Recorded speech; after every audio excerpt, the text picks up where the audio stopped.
Il était une fois, dans la ville animée de Yaoundé, 3 jeunes femmes, Isabelle, Sandrine et Brigitte. Amies depuis des années, elles avaient partagé bien des moments ensemble, mais cette période de leur vie était particulièrement difficile. Toutes 3 au chômage, elles vivaient dans une précarité qui pesait de plus en plus sur leur amitié. Non seulement l'argent manquait cruellement, mais elles subissaient aussi la pression de la société qui les regardait d'un mauvais œil, parce qu'elles n'étaient pas mariées.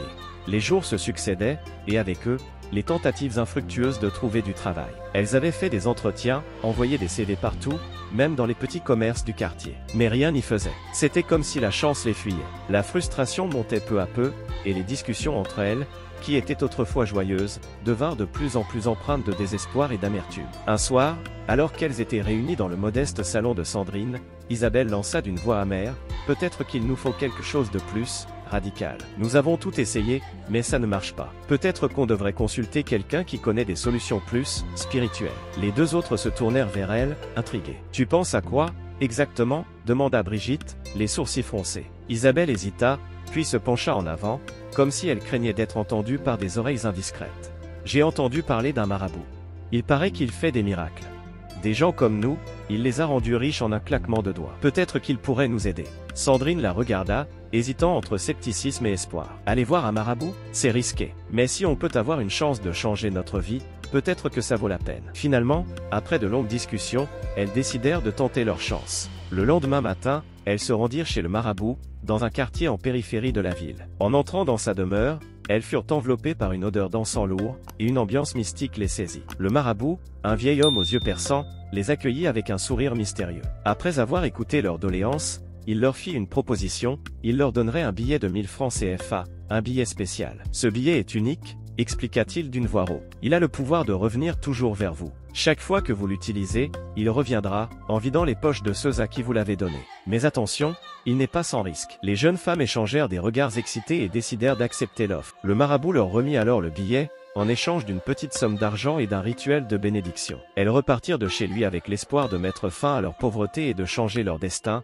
ignorant encore les sombres conséquences qui les attendaient. De retour à Yaoundé avec le billet magique, Isabelle, Sandrine et Brigitte étaient emplies d'un sentiment de pouvoir et d'excitation. Elles se mirent d'accord pour essayer le billet, curieuses de voir si les paroles du marabout se réaliseraient. Leur premier test fut simple. Elles se rendirent chez un commerçant de quartier pour acheter de la nourriture. Brigitte, pleine d'assurance, tendit le billet au vendeur qui, après quelques hésitations, le prit et le rangea dans sa caisse. Les 3 amies quittèrent la boutique en retenant leur souffle, impatientes de voir si le billet reviendrait.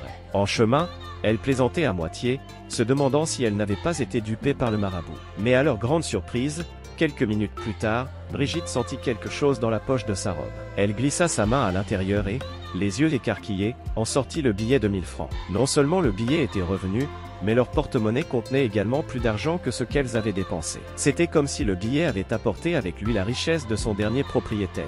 Les 3 jeunes femmes éclatèrent de rire, emportées par un mélange de stupeur et d'euphorie. Elles se prirent dans les bras, certaines que leur vie venait de prendre un tournant décisif. Elles décidèrent alors de continuer à utiliser le billet, chaque fois sur des personnes différentes, testant les limites de son pouvoir. Jour après jour, elles répétèrent le rituel. Elles payaient pour des biens et des services, et chaque fois, le billet réapparaissait, apportant avec lui un peu plus d'argent. Très vite, elles commencèrent à accumuler une petite fortune. Ce qui avait commencé comme un simple test devint une habitude, et bientôt, elles possédaient suffisamment d'argent pour réaliser leurs rêves. Avec leur nouvelle richesse, elles purent ouvrir des commerces dans différents quartiers de Yaoundé. Isabelle s'investit dans un salon de beauté chic qui attira rapidement une clientèle régulière. Sandrine, passionnée de mode, ouvrit une boutique de vêtements tendance. Quant à Brigitte, elle créa un petit restaurant qui devint populaire parmi les habitants du quartier. Grâce à leurs affaires florissantes, les 3 amies étaient enfin respectées et admirées. Cependant, au fil des jours, une ombre commença à s'installer entre elles. La question de la garde du billet devint un sujet sensible. Isabelle,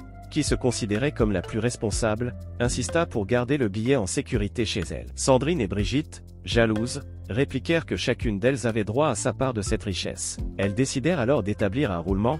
Chaque semaine, le billet irait chez une d'entre elles. Mais les disputes ne cessèrent pas pour autant. Chacune des 3 jeunes femmes commença à voir dans ce billet la clé de leur réussite individuelle, oubliant peu à peu l'amitié qui les liait. La jalousie s'installa insidieusement, et bientôt, le billet, qui avait autrefois été un symbole de leur solidarité, devint une source de conflit. Le pouvoir du billet semblait attirer non seulement l'argent, mais aussi une sombre avidité qui grignotait leur cœur. Elles se surprenaient à échanger des regards méfiants, à cacher leurs intentions et à protéger ce billet comme un trésor inestimable. Leur amitié, autrefois inébranlable, commençait à se fissurer. La richesse accumulée et la popularité grandissante des 3 jeunes femmes ne suffisaient plus à apaiser les tensions entre elles. Le billet de 1000 francs CFA, jadis symbole de leur victoire commune, était devenu la cause principale de leur querelle. Chaque fois qu'une d'elles avait le billet, les 2 autres ressentaient une pointe de jalousie et d'envie. Cette tension monta jusqu'à un point de non-retour. Un soir, alors qu'elle se retrouvait chez Isabelle pour partager un repas, une dispute éclata. Isabelle, qui avait le billet cette semaine-là, affirma sans embâche qu'elle devrait le garder en permanence. « Regardez tout ce que j'ai accompli avec le salon de beauté », déclara-t-elle d'un ton fier. « Sans moi, vous ne seriez rien. Ce billet doit rester chez moi, là où il est le plus en sécurité. » Sandrine et Brigitte, choquées par la déclaration d'Isabelle, prirent cela comme une attaque personnelle. Sandrine, excédée, répliqua: « Tu n'as pas plus de droit sur ce billet que nous. C'est grâce à moi que nous avons eu cette idée, et je mérite autant de reconnaissance que toi. » Brigitte, quant à elle, acquiesça et ajouta d'un ton acerbe: « Si quelqu'un mérite de le garder, c'est moi. Sans mon restaurant, nous n'aurions jamais pu nous faire autant d'argent. » Les échanges devinrent de plus en plus violents, les voix s'élevant dans la pièce. Les reproches fusaient de tous côtés, chaque femme exposant les sacrifices qu'elle avait faits pour en arriver là. Le ton monta si haut qu'Isabelle, dans un élan de rage incontrôlée, saisit le billet et le déchira en 2. À peine le billet fut-il déchiré que quelque chose de terrible se produisit. Isabelle poussa un cri perçant et tomba à genoux, les yeux écarquillés de terreur. Ses traits se déformèrent, et elle commença à se comporter de manière étrange, marmonnant des mots incohérents, les mains tremblantes. Ses amies, stupéfaites, reculèrent en voyant son état se dégrader sous leurs yeux. Isabelle, leur amie joyeuse et ambitieuse, semblait désormais perdue dans un monde de folie dont elle ne reviendrait jamais. Sandrine et Brigitte, terrorisées, se tournèrent vers le billet déchiré, qui semblait se reconstituer lentement, comme par magie. Les 2 morceaux se rassemblèrent devant elles, les bords se rejoignant jusqu'à ce que le billet soit intact, comme si rien ne s'était passé. Elles échangèrent un regard de frayeur, comprenant que ce billet n'était pas seulement une source de richesse, mais aussi un objet maudit. Sandrine, troublée par l'état d'Isabelle et effrayée par le pouvoir du billet, tenta de convaincre Brigitte d'abandonner cette vie de richesse rapide et de tout laisser derrière elle. « Ce billet est maléfique », murmura-t-elle, les mains tremblantes. « Il a détruit Isabelle. Qui sait ce qu'il nous fera à nous 2 ?» Mais Brigitte, aveuglée par la cupidité, refusa d'écouter. « Nous avons travaillé trop dur pour renoncer maintenant. Ce billet est notre chance. » Elle s'empara du billet, déterminée à l'utiliser à son tour, malgré le sort d'Isabelle. L'obscurité semblait envelopper leur amitié, et ce qui avait commencé comme un rêve de richesse et de succès était en train de se transformer en un cauchemar. Sandrine, hésitante, la suivit, ne sachant pas que le destin tragique qu'avait rencontré Isabelle n'était qu'un avant-goût de ce qui les attendait. Après la terrible scène chez Isabelle, Sandrine et Brigitte décidèrent de continuer leur quête de richesse, malgré l'étrange folie qui avait frappé leur amie. Isabelle avait été confiée aux soins de sa famille, et les rumeurs couraient déjà sur sa santé mentale. Pour Sandrine et Brigitte, cette histoire n'était qu'un avertissement, il leur fallait être plus prudentes et se montrer plus dignes de la garde du billet. Les jours qui suivirent, les 2 amies reprirent leurs activités, investissant davantage dans leurs commerces respectifs. La boutique de Sandrine attirait de plus en plus de clients, et le restaurant de Brigitte ne désemplissait pas. Grâce au pouvoir du billet, elles étaient plus riches et influentes que jamais, et les regards envieux qu'elles recevaient ne faisaient qu'alimenter leur fierté. Mais la méfiance s'installait. Brigitte, qui avait le billet en sa possession, soupçonnait Sandrine de vouloir le récupérer à tout moment. Un matin, alors qu'elle se rendait au restaurant, elle remarqua que Sandrine la suivait, un regard étrange dans les yeux. Cette suspicion la rendait de plus en plus nerveuse et, dans un accès de paranoïa, elle décida de cacher le billet quelque part où personne ne pourrait le trouver. De son côté, Sandrine n'était pas prête à renoncer. L'obsession pour le billet la consumait peu à peu. Elle savait que Brigitte le cachait quelque part, et cette idée la rendait furieuse. Finalement, après plusieurs jours de tension insupportable, Sandrine perdit patience. Elle alla voir Brigitte pour lui réclamer sa part, l'accusant de vouloir s'approprier seule la richesse. Une dispute violente éclata entre elles, plus intense encore que celle qu'elles avaient eue avec Isabelle. Leurs cris attirèrent l'attention des passants, mais elles n'en avaient que faire. À bout de nerfs, Brigitte prit une décision impulsive et irréversible, elle sortit le billet de sa cachette et, dans un acte désespéré, l'avala, pensant ainsi le mettre à l'abri pour toujours. Au début, Sandrine resta sans voix, choquée par ce qu'elle venait de voir. Mais ce choc laissa vite place à la peur lorsqu'elle vit le visage de Brigitte se décomposer de douleur. Brigitte se tenait le ventre, qui commença à gonfler de manière anormale.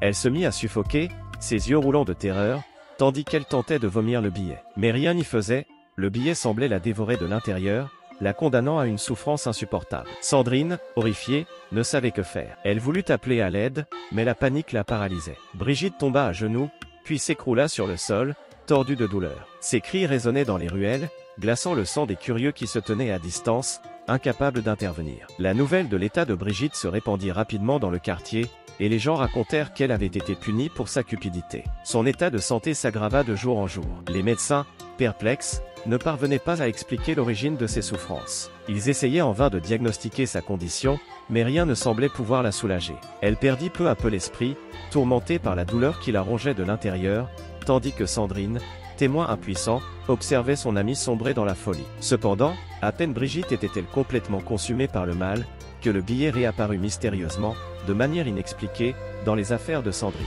Celle-ci, malgré l'horreur de ce qu'elle avait vu, ressentit un mélange de terreur et de fascination en posant les yeux sur le billet. Elle était à présent seule avec cet objet maudit, et une part d'elle ne pouvait se résoudre à l'abandonner. Le billet de 1000 francs CFA avait à nouveau trouvé sa gardienne, mais cette fois, Sandrine se demanda combien de temps elle tiendrait avant que la malédiction ne s'abatte sur elle aussi. Sandrine était désormais la dernière des 3 amies à posséder le billet, mais le fardeau de cette responsabilité la hantait. Les souvenirs de ce qui était arrivé à Isabelle et à Brigitte revenaient sans cesse, et elle savait qu'elle risquait de subir le même sort si elle continuait à garder ce billet maudit. Pourtant, malgré ses peurs, elle n'arrivait pas à s'en séparer. Elle se demanda si elle pouvait mettre fin à la malédiction en détruisant le billet ou en le donnant à quelqu'un d'autre. Mais l'idée de le brûler la terrifiait, car elle se rappelait l'effroyable sort d'Isabelle. Quant à le transmettre, elle savait maintenant qu'il ne servirait qu'à vider les poches des autres et à revenir inlassablement vers elle. Elle était piégée. Jour après jour, Sandrine commença à ressentir les effets de la malédiction. Son sommeil était troublé par des cauchemars dans lesquels elle voyait Isabelle et Brigitte,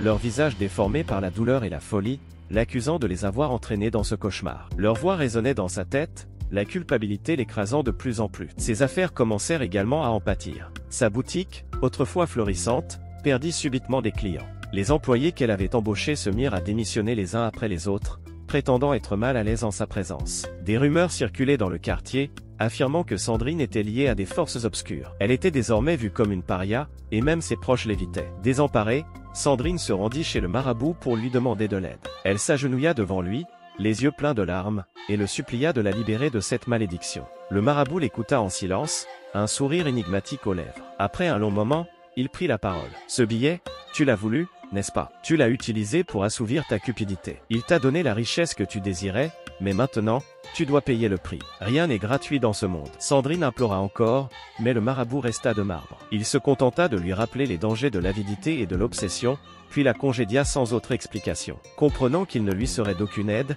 elle retourna chez elle, plus seule que jamais. Les jours passaient, et la folie commençait à s'emparer d'elle. Sandrine se mit à entendre des voix, celles de ses amis disparus, qui l'accusaient sans relâche. Le billet, quant à lui, semblait vivre, comme s'il la narguait. Elle le voyait parfois glisser sur la table, comme attiré par une force invisible, ou apparaître là où elle ne l'avait pas posé. Elle tentait de le jeter, mais il revenait toujours, s'installant dans sa poche ou sur son lit, avec une insistance glaçante. Finalement, un soir, après des semaines de lutte contre la démence, Sandrine atteignit le point de non-retour. Elle se tenait seule dans sa boutique déserte, entourée de miroirs brisés et d'étagères vides, et elle se mit à rire de façon hystérique. Elle comprit que la malédiction ne prendrait fin que lorsqu'elle se serait complètement consumée, elle aussi. Dans un ultime acte de désespoir, elle saisit le billet et le déchira en 1000 morceaux, espérant que cette fois, il ne se reconstituerait pas. Mais aussitôt que les morceaux se dispersèrent dans la pièce, ils se rassemblèrent comme s'ils étaient attirés par un aimant invisible, formant à nouveau le billet de 1000 francs. Cette scène la fit basculer définitivement dans la folie. Elle éclata de rire,